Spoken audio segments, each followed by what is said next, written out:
This is First Alert Weather. Check out the time-lapse video from Emporia today. I was looking to the west toward Chase County. That's a severe storm that's in progress just before 6, and it was producing hail the size of quarters and winds gusting to around 60 miles per hour. So I turned the camera a little, was watching this. Suddenly, a new storm starts creeping in from the south. You'll see the strong winds blasting in to where the Kansas Turnpike toll booth is there on the west side of Emporia. Here comes the strong winds right there. You'll see the big hail the size of ping pong balls dumping here, and the sky just opens up. Looks like a car wash everywhere. Just amazing video from today. The rainfall amounts around Lyon County as much as 2 to 3 inches of rain. There's still a flood advisory that's in place for much of Lyon County because of that extreme rain. This goes until 11:45 p.m. Now that the sun has gone down, you have to be extra cautious driving. Just make sure you don't drive into any flood waters. Because the rain has stopped doesn't mean the creeks and the ditches and all those things have calmed down just yet. So that goes to 11:45 p.m. Olpe, Hartford, Emporia.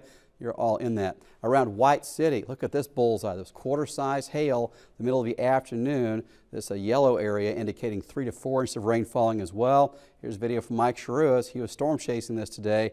Marble-sized hail, and look at the downpour. Some spots saw no rain at all, but where it was raining, it generally looked like this. It was extremely heavy. Had a report from Meriden, over 3 inches of rain in less than an hour.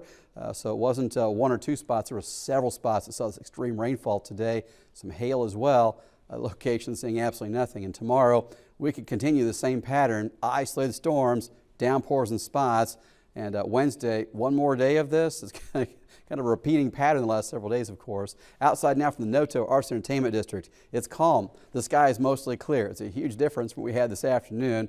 Live look from the west side of town. We were also tracking storms in the west side of Topeka today with a severe storm warning. Earlier, we even saw lightning strike no more than 200 yards from where I'm standing right now. That was pretty exciting in the 4 o'clock news. It was certainly loud and got close to us as well. 68 in Topeka, 69 degrees in Manhattan.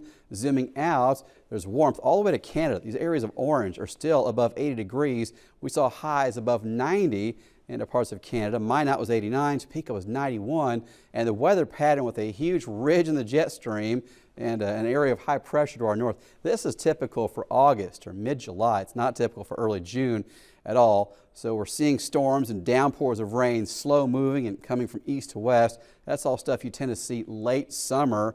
It tends to be hotter then, but this is really a weird weather trend for early June, and it continues for at least 2 more days, it looks like. Temperature slowly falling off into the mid-60s tonight. We'll go 61 in Topeka, mostly clear skies. Tomorrow, upper 80s. We'll do the same thing again. Isolated storms between 2 p.m. and 7 p.m. tomorrow. Downpours are possible. Briefly seeing hail the size of quarters with strongest storms. One more time Wednesday, cooler, drier air.